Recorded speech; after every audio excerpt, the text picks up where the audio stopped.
L'astéroïde K1 frappera la Terre dans 5 mois. Plus de la moitié de l'humanité risque de périr dans les 2 ou 3 prochaines années si nous ne faisons rien. En revanche, une action menée dès aujourd'hui à l'échelle planétaire nous permettra de sauver nos vies et nos civilisations. Tel est le message de la CCC, la K1 Crisis Commission, dont les émissaires parcourent la planète et rencontrent ces jours-ci les gouvernements afin de les convaincre de l'état d'urgence. Premier but visé, informer la population de façon transparente. Contrairement à ce qu'ont titré quelques journaux sensationnalistes, ce ne sera pas la fin du monde, mais une catastrophe dont les effets pourront être considérablement limités.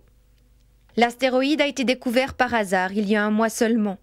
L'astronome américain John Carlson, engagé dans l'étude d'un amas d'étoiles à l'observatoire du mont Palomar, a aperçu un trait inattendu sur l'un de ses clichés, trait qu'il a d'abord pris pour un défaut de la photographie. Après un second tirage, il n'avait plus aucun doute. Il s'agissait bien d'un objet encore non recensé. On sait depuis lors qu'il s'agit d'un astéroïde, d'une longueur de 5 à 10 km, dont la trajectoire a été légèrement déviée lors de son passage à proximité de Jupiter.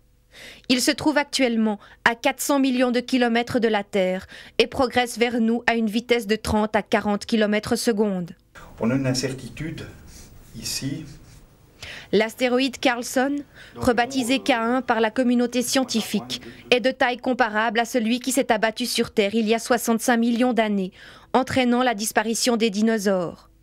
Le lieu de l'impact est encore mal défini, car l'engin approchera la Terre de manière rasante. Mais on sait déjà que le Proche-Orient et l'Europe sont dans la zone à risque. Le cratère formé lors de l'impact aura un diamètre d'au moins 100 km.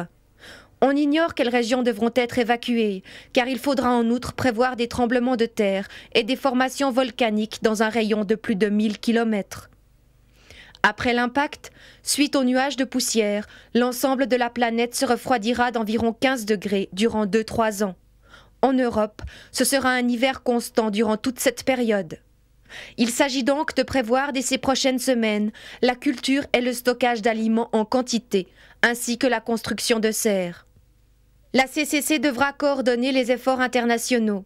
La CCC, K1 Crisis Commission, a été créée la semaine dernière à Houston, au Texas, à l'initiative de l'ONU. Elle devra jouer en quelque sorte le rôle d'un gouvernement supranational d'urgence. Elle est composée d'un exécutif de 10 membres et d'un organe délibérant formé de 900 personnes, physiques ou morales, réparties sur l'ensemble du globe. Ce Parlement ne se réunira jamais, mais prendra ses décisions via Internet. La Suisse a décidé, en même temps que les autres nations, d'accepter le rôle de la CCC. Un astronome suisse, Vincent Lacombe, fait partie de la commission d'experts mise sur pied par la CCC. Lacombe, qui a été un des collaborateurs du professeur Carlson au mont Palomar, est arrivé en Suisse pour informer les autorités et la population. Mon but essentiel, ma venue ici, c'est d'attirer l'attention et de tirer la sonnette d'alarme pour que toutes les instances politiques, militaires, en Suisse la protection civile, que toutes ces instances se coordonnent à l'échelle mondiale et suivent les directives de la CCC. L'humanité saura relever le plus grand défi de son histoire et assurer sa survie, a déclaré l'expert Vincent Lacombe en arrivant à Genève. Il a ajouté: le premier signe encourageant, c'est que la population semble prendre conscience très vite des mesures à prendre, et cela sans céder à la panique générale.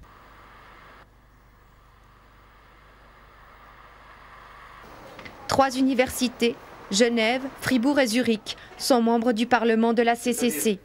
Fribourg, sous la direction du professeur Patrice Meyerbisch, a pour mission de dresser une liste du patrimoine culturel suisse à sauver.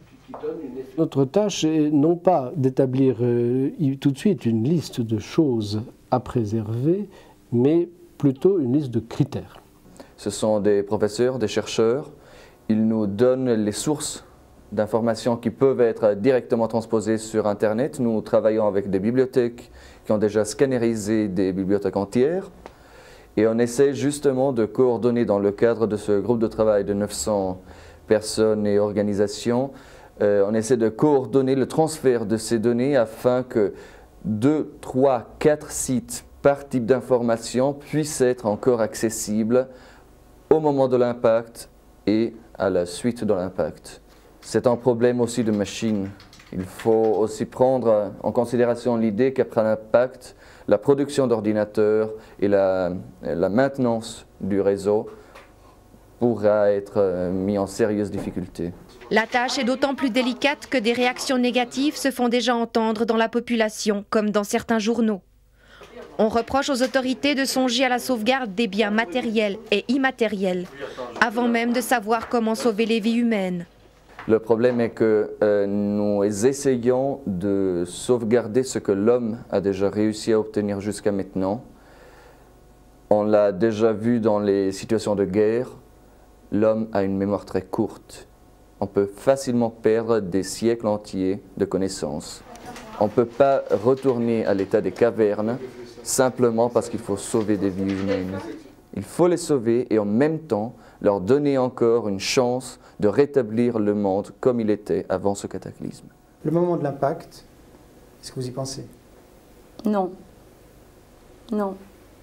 Je vis, je cherche de... enfin, j'y pense. Oui, j'y pense, mais ce n'est pas réel, quoi. Je ne sais pas comment l'expliquer. Chaque minute qui passe, on est tellement soumis à pression et tout qu'on se dit il va arriver cet impact, mais d'une part, on a le sentiment qu'il est éloigné et d'autre part, qu'il est présent. Il y a l'angoisse. Si j'y pense, il y a l'angoisse. Mais de l'autre côté, il y a un sentiment de solidarité, un sentiment d'être pas seul. Et puis de travailler aussi en équipe qui est très important et ça aide beaucoup. On peut pas se laisser aller. Non seulement ça ne sert à rien, mais on a de notre côté toutes les chances pour limiter au minimum les dégâts que cet événement va causer.